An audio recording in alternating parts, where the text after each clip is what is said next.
There are ancient legends across many cultures that tell of a demon or deity that feed on the blood of the living. These tales, with the belief that the dead could rise again, gave way to one of our most well-known monsters, a being so powerful and charismatic that you could easily become their next meal. This monster's complexity has inspired media for centuries, and will continue as humans remain under the trance of vampires.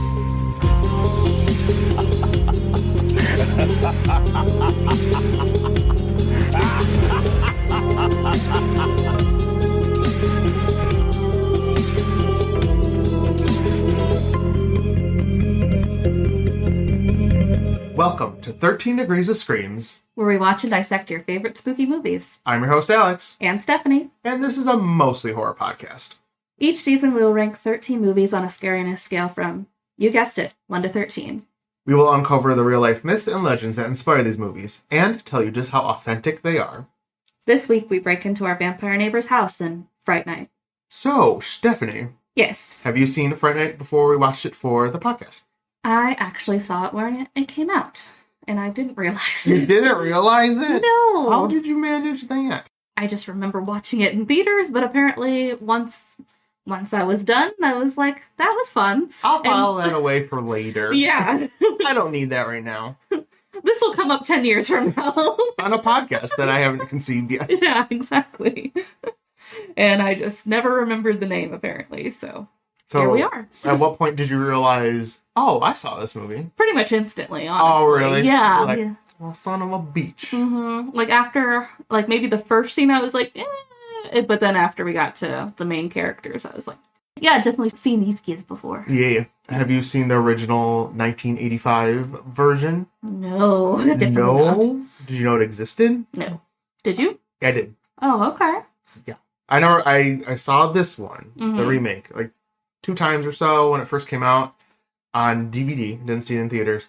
And I knew of Fright Night prior to, like, the original, but never saw it. But it is a very well-known movie. I'm surprised you never saw the original, though, because you're kind of like a horror buff.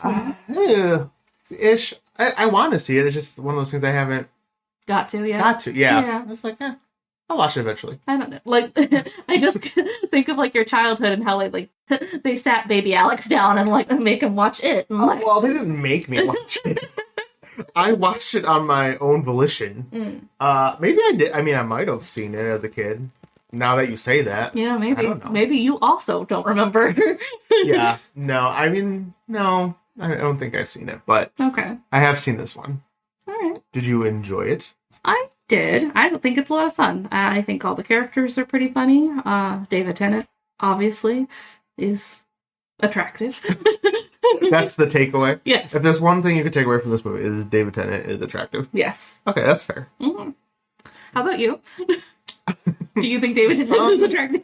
Fine, no. I like the movie. I like a mix of comedy and horror. Anytime you could kind of blend those two, I'm like on board. So I really enjoyed it. Yeah, and of course, McLovin's in it too. He's got a couple fun lines. Yeah, I forgot he existed. I forgot he was an actor. Like, what happened to him? I don't know. Just in Superbad and Fright Night, apparently. Yeah. No, I know he's in more, but I'm he sure. kind of just fell off the face of the earth, I feel. Yeah. But he was big around that time, right? I guess so. 2011? I feel like that was more like junior high kind of time, and then maybe he took I don't know. 2011? No, like before that movie came out. Oh, He was kind like, of big then, but that math doesn't math. It's not right. Either way, I do not know. I never watched a lot of his stuff anyway. That's fair. Where did you have Fright Night ranked? As a 12, which was a mistake. That was a little bit of a mistake. Yeah. Again, didn't recognize the title, and I was like, it says Fright Night, so literally, it's gonna be a scary time. It's gonna be a scary night. It's gonna be a frightful night. Yes. Like, it has to be scary, right? Mm-hmm. It's implied.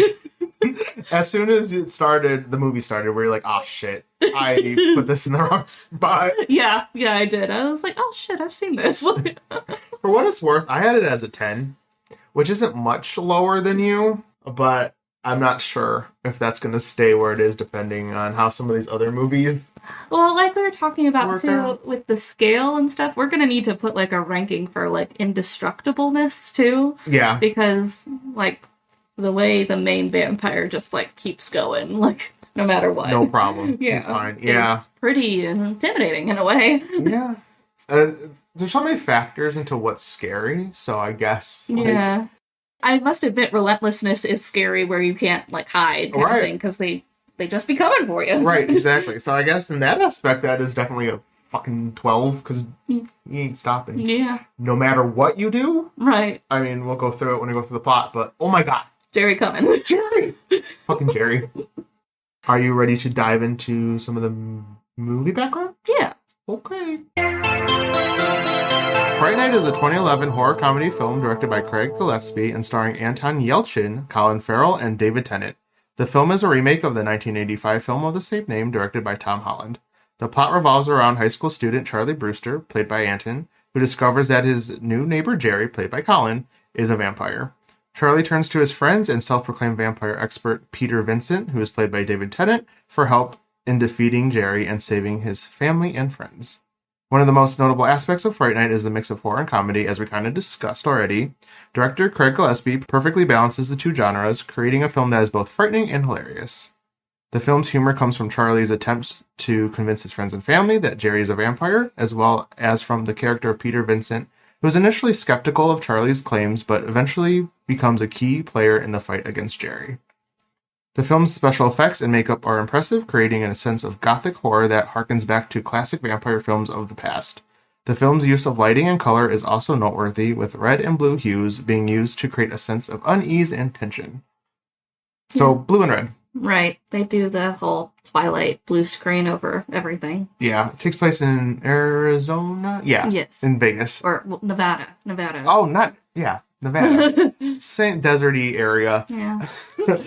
Yeah, Las Vegas is in Nevada. But so it runs during the day. It's like red, like just red filter. Yeah. And then as soon as Jerry pops in, blue filter. Just constantly. Two colors, red and blue. Pick one. Yes. Fright Night also explores important themes such as the nature of fear and the importance of belief. Charlie's fear of Jerry is initially dismissed by those around him, leading him to question his own sanity.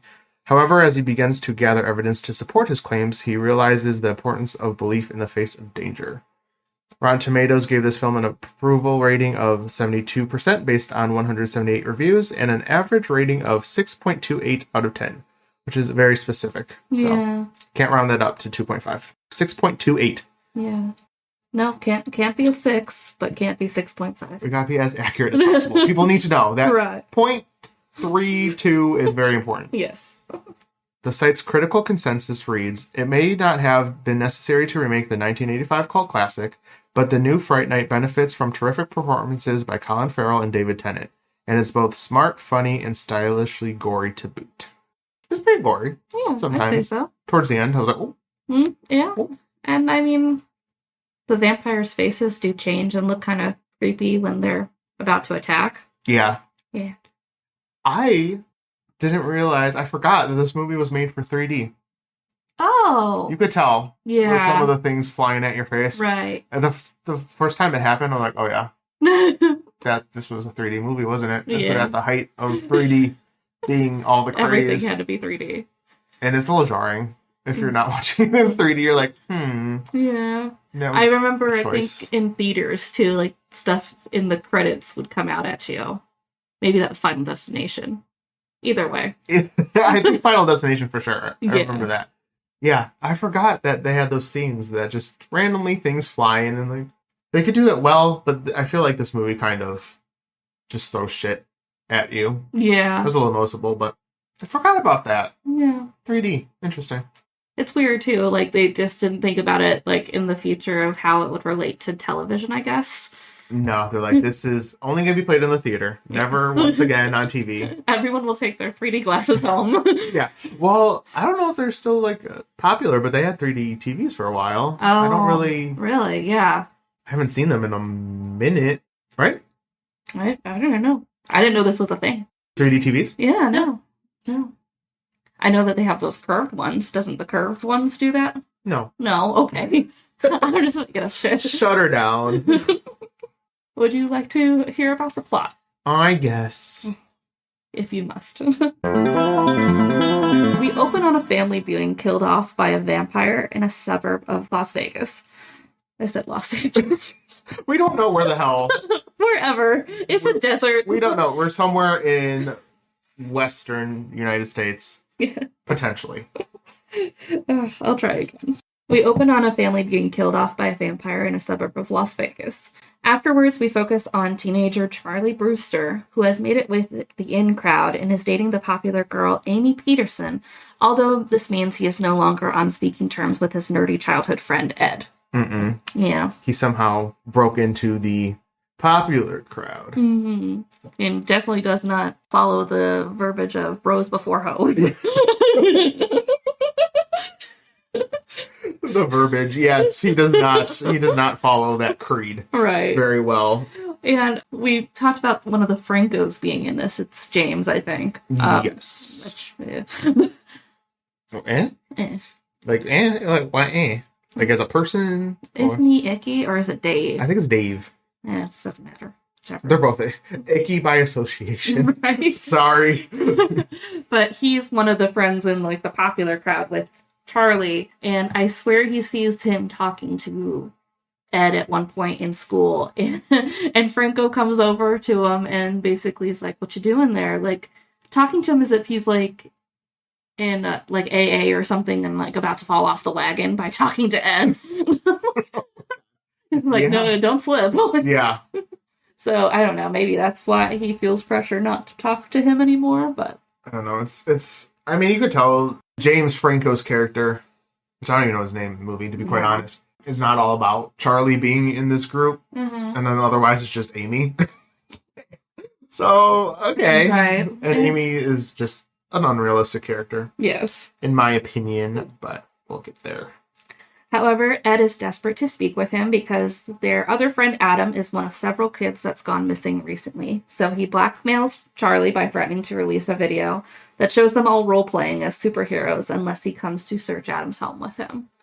They all know. Yeah. They already know this happens. It's not like you changed schools. No. Like Charley, they know you did this. Yeah, like, they know who you are. Don't worry about it. Let him release that tape. Right. It'll be fine. Amy clearly made some exceptions. Amy's like, yeah, she settled. Right. Those are things I used to do, so I'm allowed to make fun of it. Yeah, there you go. They search Adam's home, which appears to be deserted, as it is the house from the beginning scene. And Ed is convinced it was the work of Charley's new neighbor, Vampire Jerry. It's just like, it's fucking Jerry. I know it. Yeah, and they're like, Vampire Jerry? There's no way. I would also be like, it's not fucking Jerry, Charley. No. Jerry? Right. But Charley isn't buying it and tells Ed that they are no longer friends. Later on his way home, Ed is confronted by Jerry claiming that he knows he's been watching him and chases after him through the neighborhood. Ultimately, he is cornered in a pool, so Ed succumbs when Jerry says he'd be better off as a vampire and sees no other way but to let Jerry bite him. Yeah, Ed's like, fuck it. Yeah. This is fine. He gives up. Yeah. Falls into the pool. He's weird. Like, the warm embrace of Jerry. Right. Yeah, because wasn't Jerry, he was like doing some renovation in his house, and there's a big dumpster in his front yard? Yeah. Is that was happening at this point? Yeah, because Charley's mom's like a realtor, and she was complaining about like it bringing down the value of the neighborhood that he had a dumpster out there or something like that. That's what tipped him off. Yeah. Only vampires do renovations. And poor Ed, he tries to like run through somebody's house. Like he knows all vampire lore, apparently. So he like runs into someone's home and thinks that he's safe, but it's an abandoned house. Or it's not owned, so Jerry can come in. Yeah, he doesn't need to be invited in. He's like, abandoned. I'm like, oh, hell no. And you know what? I don't feel bad for Ed. You don't? No. Okay. I don't know. I don't like him very much. Maybe I just don't like the actor. I don't know. Yeah. I was like, fuck Ed, bye. Goodbye, Ed. He's trying to blackmail his friend. That's true. That's rude. I mean, but we agreed. They all knew. Well, that's just stupid, Ed. Like, it's not gonna work. Fair. So the next day, when Ed doesn't show up to school, Charley knows something's wrong, so he goes to his house to go through his research on vampires and his neighbor Jerry. Every time you say Jerry, I can't. I know. There he finds a recording of objects moving on their own with Ed's voiceover stating that they are filming Jerry, but his image doesn't show up on the recording. So, like, you see a car door shutting, but no one's getting out of the car, and Yeah, it's creepy. Is it like the whole mirror situation? They don't have reflections? Yeah, I guess so. Apparently, technology is just can't do it. No. It's like vampire. What are you talking about? Right. That doesn't exist. Finally, believing in Ed's suspicions, Charley starts investigating, and Jerry, seemingly aware of that, ends up asking him for a beer since he's having a girl over. They have a weird standoff as Jerry tries to use any excuse to enter the house, but Charley won't give him permission. When you're no. For those listening, I'm wagging my finger like, hell no, no. You're not allowed in. Fucking vampire Jerry, fuck you. When Charley sees Jerry has invited over a woman from the neighborhood and hears her screaming, he calls the cops, but Jerry convinces them that they were just having too much fun. One of them is having too much fun. Yeah. Oh my god. Fucking assault. Right. So Charley sneaks into Jerry's house to save her, finding her bitten but alive in one of the several rooms hidden behind a closet. Yeah, I forgot about that part. Yeah. What part of the house? It's like that's not between the walls. Like, where did all this extra space come right. from? I'd like to also talk to the construction company and the development. Like, who approved that? Like, yeah. There's just all this extra house that we didn't do anything with. So perfect for you to build cells to like capture women, yes. and trap them, just in case. Or what if the house came like that? What if Jerry got it donated to him from another vampire? And yeah. Or a serial killer. Well, yeah. I mean, one of maybe the two. they have like a blog or something. Serial killer anonymous. Yeah. No, serial killer / vampire. Anonymous. Yeah. And then they could just buy homes off each other that already have torture chambers. Right, Well, maybe that's why he had the dumpster. Maybe he did build it. Because didn't he say it was a contractor? Yeah, no. Well, that in the basement, too. Oh, yes. Area. Okay. So he was just, like, tearing out this shit. Right. And, yeah, so there's, like, at least 6 rooms? I think so. He manages to get her out, but once she's exposed to sunlight, she bursts into flames. Immediately. Yeah. Like, you know how, like, some vampires, you kind of get a moment of, like, if you're in the sun, you could kind of, like... It's just, like, a little... Yeah. But oh, no. If you're one of these vampires... You're immediately exploding. Yeah. You have, like, no chance of maybe trying to get back in. Yeah. You're dust. She was like, poof. Right? And then it then appears that Jerry just let them escape to toy with Charley. Like, he full well knew that they were escaping out of the house. Oh, yeah, he just watched them. Yeah. 'Cause he knew what was about to happen. Right. After doing more research, Charley goes to talk to vampire expert and magician Peter Vincent, but isn't taken seriously and is dismissed. When he arrives home to his worried mother and girlfriend Amy, Jerry comes knocking to complain about Charley breaking into his house to his mother. But Charley manages to convince her not to let him in. Without an invitation, Jerry's barred from the house, so he takes matters into his own hands and uses the house's natural gas to blow it up. Oh my god, so I forgot this whole situation happens. And, like, he's not, like, trying to convince them. I thought, like, this played out longer, where he's, like, trying to, like, hide the fact that he's a vampire. No. Oh, no. As soon as, like, they're like, don't let him in. He's like, alright, fuck this. And then, like... He literally, like, goes into their yard and, like, pulls a pipe out of the yard and breaks it. And I feel like the mom and girlfriend are still like, why is Jerry doing this? Like, I know. Like, not that Jerry's a vampire, just Jerry's inconveniencing us. Yeah. And, I meant to mention, the mom is played by Toni Collette. Yes. Who was also in... Hereditary, but also Sixth Sense. Oh, yeah. I have to mention, anything Toni Collette's in, I'm pretty much on board with, so... I don't know how I forgot her. Yeah. But she's in this movie. Ah. Tony. So they blow up the house. Or Jerry blows up the house. Charley, his mother, and Amy barely make it out and flee with the minivan into the desert. Jerry chases after in his truck, relentless in his effort to get them. He tears open their car at one point and causes them to crash into another driver. Jerry kills the other driver and goes after Charley. The other driver is Jerry from the old movie. Oh, okay. Chris Sarandon. How ironic. Yeah, how that's just happenstance. He totally wasn't cast in this movie to be a cameo at all. No. He just happened to audition. I want to be the man who gets hit. Well, I just thought it was ironic that, like, Jerry kills the man that used to be Jerry. Yeah. Like, I don't know. Like, as if he's giving his power to Jerry. I don't know. Somebody is thinking way outside the box here. Yeah, exactly. It all connects. It's a conspiracy. Full circle.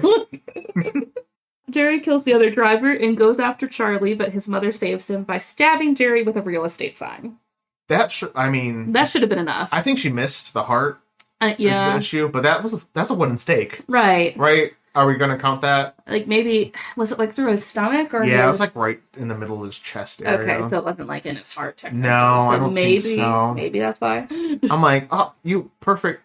It was a wooden stake, literally, and you just missed it. Right. Like inches, probably. So now Jerry's still. Yeah. So she then faints from a head injury she sustained in the crash, and Charley and Amy take her to a hospital. And they're doing the most to keep her protected. They put like a bunch of crosses in her window and stuff and said she's religious. Yeah, there's at least 20 to 30 crosses on the window. Yeah. That was really funny when the nurse was like, it's like, oh, she's Mom's religious. Yeah. Okay. Yeah, so they abandoned her at the hospital. You made it seem like they just all right, bye, Mom. They have a mission to do, okay? I'm sure they'd rather be there with her. Right, okay. They leave? Yes, alright, they leave. Abandoned. After his mom's admitted, Charley receives a call from Peter Vincent telling him to come over. Peter tried to give Charley and Amy advice on how to defeat Jerry, but they are interrupted when a package is delivered, and now Vampire Ed is posing as the delivery guy. Maybe this is why I don't like Ed. Maybe. This whole... He's just very cocky, and I don't know. He's a vampire now, so he's an asshole. Yeah. It's basically what happens when you turn, besides, having to drink blood and not being able to go in the sun. You also become an ass. Right. So, he's a dick. Yeah, he can't be a nice man and a vampire. No, I hated this part. I'm like, dude, it's so irritating. So Charley and Ed fight as Jerry arrives, but is subdued momentarily when Amy uses holy water on him. Meanwhile, Peter hides out in a panic room away from it all. Charley then kills Ed in the fight. Oh, by the way, Peter Vincent is like this magician person. I mean, I think I kind of glanced over it in the initial description. But he's got like this big like cult following as this super knowledgeable guy on vampires and monsters and stuff. Yeah, it's weird. He's a magician, but he's known for like vampire. I'm like, that's really weird. Yeah. Like, pick one. Are you a magician or are you a vampire expert? I'm guessing it's like just kind of like a theatrical magician thing. Yeah. Yeah, he does shows and stuff on the Las Vegas Strip. And when you first see him, he has like long hair and fake facial hair, and it's all fake. Yeah. And I think you're supposed to be led to believe that he doesn't, like, it's all fake. But he actually kind of knows what he's talking about. Yeah, because he has like a full room full of like artifacts, basically, from this kind of stuff. And that's why they have holy water on hand there. Yeah, I do like the part, though, where Amy tries to shoot Jerry with silver bullets. And he's like, werewolves, which makes it seem like there's werewolves in this universe, too. Yeah, I would imagine. Kind of cool. Yeah. I kind of like that. Definitely. Charley then kills Ed in the fight, and right before he deteriorates, some semblance of humanity returns to him, and he tells Charley it's okay. Charley and Amy run into a club to get away from Jerry, but they're separated in the crowd. Literally, though, it's not really they're separated in the crowd. It's more or less that Charley gets carded, and Amy is let in because she's a pretty girl. Right.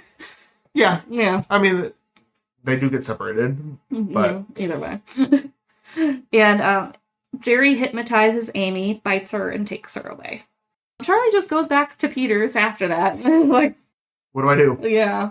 And tries to convince him to help him defeat Jerry, but Peter refuses, admitting that his parents were killed by a vampire, aka Jerry, when he was a child. What are the odds? I know. That Jerry just shows up. Right. Like, it was all very convenient. Like, Peter Vincent's there, then Jerry just shows up. Why here? Which makes me wonder, like, is he English in this movie? Like, I know he's English in real life, or at least, like, or Scottish or something. Was it, like, in a different country? No. No, I think he's American in this. Yeah, I was going to say, I don't remember him having an accent. Oh my god, did I not realize? Maybe I just blocked it out. He's smooth, I don't know. You weren't listening to what he was saying. That scene where he's, like, taking off all his clothes, and he's just, like, shirtless. So he's like... Doesn't matter. No thought. Smooth brain. Smooth brain. Oh, yeah, maybe. So So that makes me wonder, like, if he is American and everything in this, like, we think, was Jerry just hanging out in Nevada this whole time and was always less than 50 minutes away from Peter? Yeah, I don't know why he moved in. So if he lived in Nevada, it was somewhere else. Right. And we didn't mention, like, so it's like a little suburb, but it's like one of those little developments surrounded by nothing. Yeah. It's like 4 or 5 streets, and then just, it's very strange. A little pocket of suburbia. Like, and when the desert.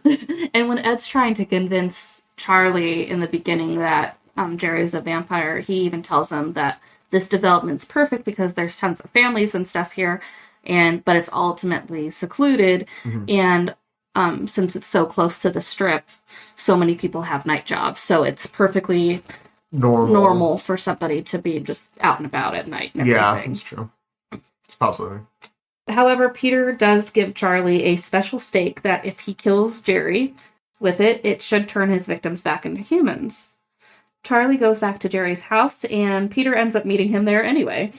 Yeah, he's like, just kidding, I'm here. Yeah, I felt so pointless writing it down. I'm like, he says no, but then it's yes within 5 minutes. Yeah, I mean, when you watch it, you can see the character development. Yeah. There's a lot of no's for ultimately him just showing up. It's like when you like don't want to go out, and then your friend like just kind of breaks you down. You're like, fine, I'll go. Right. That's what happened. Okay. Yeah, Peter ends up meeting him there to help. They break all the windows to let the sunlight in and end up searching the basement. There, most of the neighborhood, including Amy, have been turned to vampires and attack them. There's so many people. There's so many. Buried in the wall. Yeah. And, like, he gutted the basement. It's not, like, just a basement. It is, like, 20 feet from ground to... Right. It's just, like, dirt. Dirt. And it probably didn't even have a basement originally, honestly. He probably just dug deep into the... Maybe. But regardless... Into, like, a crawl space or something. This is a crawl mansion. It's huge. It's huge, and like half the town is buried in the wall, including Franco and his friends too. Like he managed to kill them, and not kill them, but attack them in the meantime. Yeah. Oh, Jerry's been busy. He's like building an army. Yeah. I think is like the whole. Yeah, I swear David Tennant says something about it too. Like, yeah, building his rings, which from what? Like okay. Anyways. Peter is bit in the fight, but manages to shoot a hole in the ceiling to let the sunlight in.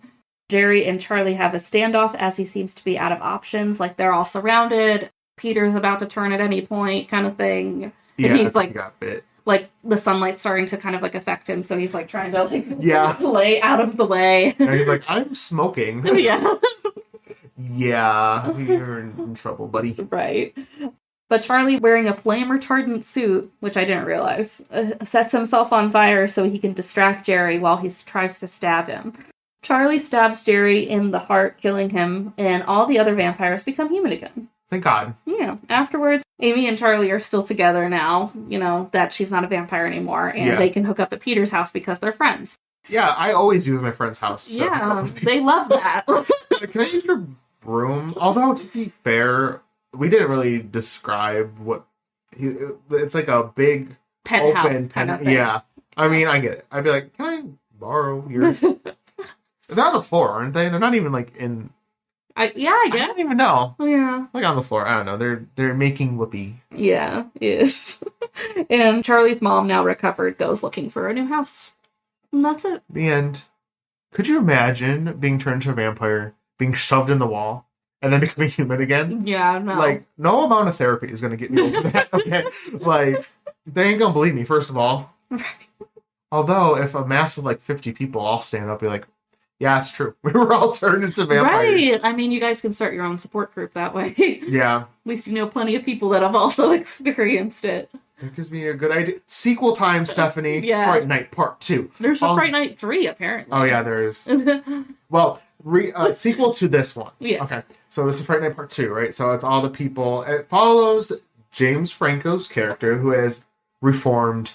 He's a good person now after everything that went down, right? So what happens is he forms this group, and they all have a little support group, like you said, and they meet every Wednesday.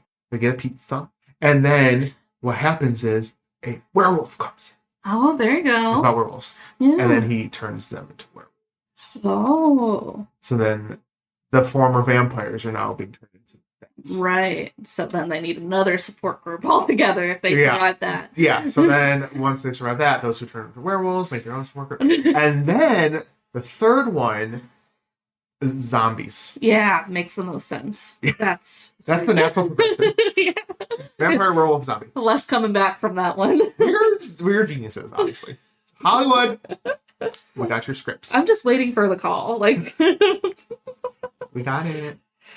Okay. So, did you want to hear a little background on this whole Jerry mythology that Peter tries to enlighten us on, but you kind of miss it? Yeah, the mythology of Jerry. Yes, I do want to hear about that.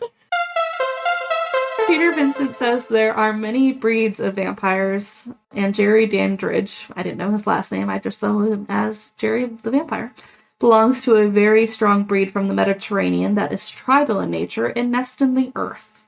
That's why they were all in the wall, apparently. I see. We texted about the different vampires, and I think I just blocked this part out of the movie. I think he was like, oh, he's going to the background. It was just very, like, shoved in there along with all the weaponry and stuff like that. Like the bodies on the wall, just kind of shoved in there. Yes. Exactly. We just shove shit in things. This is how we work. Peter also indicated that to take out several tribal members of Jerry's breed takes an entire army. They have 3 faces, a normal human-looking one, a vampire face with black eyes, and with elongated canine teeth, and sometimes other teeth that elongate and become fangs. And they also have a more monstrous vampire face with sharp teeth. Yeah, we do see glimpses of that every once in a while when Jerry's real getting into it, you know? Yeah. Like, when Jerry's harmed, I think when he first stabs him, he, like, I don't know, like, his whole face changes. Yeah. Doesn't even look like him anymore. No, it looks like a very shoddy CGI creature. Right. I mean, it's not terrible, but I'm like, oh. That was a little much. Jerry's tribe has also been known to keep their victims alive for days in order to snack on their blood, which was clearly seen when Jerry had Doris locked up in a spare room where he fed on her when he required sustenance. Which is weird, though, because I didn't know he could keep feeding on her after she had become a vampire. That's kind of like where I'm like, I don't understand. How is he feeding on her, but she's also a vampire? Yeah, because, maybe that's just different breed of vampire, because like normally once they're a vampire you can't do that no more. Maybe she was, no, she blew up immediately. I was trying to think, maybe you have like a certain amount of time before you can't do that anymore, maybe, because like when Peter Vincent was turning, he didn't immediately blow up, but he was smoking, so he was like cooking a little bit, you know. So maybe he had a couple days, I don't know, because he didn't immediately blow up, right? True. So you have like a little, like 1 to 3 days before you spoil. Okay. So he's like, shut the fuck up. Before you spoil. The tribe may utilize snacking on humans in order to keep them from putting a strain on their food source, meaning it conserves on the amount of humans they feed on and doesn't cause their prey to go extinct. Vampires in both the original and remake cast no reflection in mirrors, nor do they show up on camera footage because of the reflective surfaces that cameras use. Much like the original film as well, the vampires in the remake cannot enter anyone's private residence without being invited in first. Once invited, vampires are capable of entering and exiting the residence at will. The only exception is residential invitations is when the residence is abandoned by the former owner. Yeah, that we talked about Ed being chased into that abandoned house. Vampires are also revealed to be possessed by a demonic essence that takes the form of ethereal smoke when a victim is turned, and it'll exorcise itself and return to its originator if the originator is dying. Yeah, with a very specific stake. Yeah. Well... Right? No, they're talking about, like, if you kill one of his subjects or whatever... Oh, it returns to him. Yeah, the smoke kind of, like, refers back to him. You're right. I see. Because, like, when Ed died, too, like, it kind of, like whooshed out of him, and then it was Ed dying. Yeah. So, are they saying... In theory, if I become... Jerry kills me and I become a vampire, am I still any part of me, or am I dead? And they're just using my body. What do you think? I think you're a mix, because, like, Ed had memories of Charley. He knew who Charley was. Uh-huh. So, and it wasn't just based off what Jerry had told him. He had memories and stuff. Okay. But I think it's, like, almost as if putting, like, a filter over you or something. Like a bad boy filter, I guess. You're drunk with a demon. Yeah. And you just can't maybe you just can't control yourself. In this case, it's the jackass filter because everyone's mean as a vampire. Everyone's a dick. Yeah. Assholes. Right.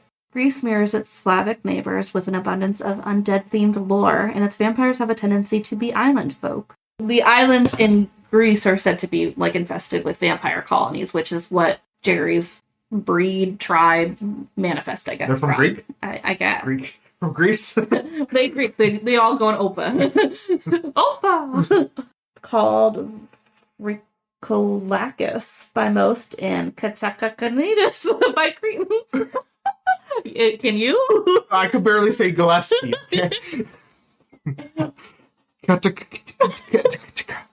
Nailed it. Yeah, you got it. Thank you. Their presence in the Greek conscious stretches back a millennia. Their belief of why vampirism takes hold of someone run the gamut from committing a series of crimes or being excommunicated from the Orthodox Church to more random reasons such as having the bad luck of a cat jumping across your grave. We talked about that in the very beginning. Oh, yeah. Yeah. Don't have any cats in funeral parlors. Yeah, don't do it. Don't do it. But that was just a comparison to what the country of origin says about them. Interesting. Yeah. I didn't know that. That's all I got. Like I said, I glossed over that whole little bit about Jerry's background. I was like, did I make it up? Like, when I just started to I don't think we like talked about doing that. Regardless, I was like, okay, I don't know. I know nothing. That's fine. Oh, Jerry. We love Jerry. Yeah. Jerry is Greek, apparently. If there's one thing to take away. Yeah. Greek vampires are indestructible. Yeah, they're... And dirty. They're the worst, apparently. And you put them in the soil to grow for later. They're plants. Yeah. They just like to burrow, I guess. I don't know. Thank you for listening. If you enjoyed the show and listen on Apple Podcasts or Spotify, giving us a 5-star rating is super helpful and we will always appreciate it. You can find us on social media at 13 Degrees of Scream.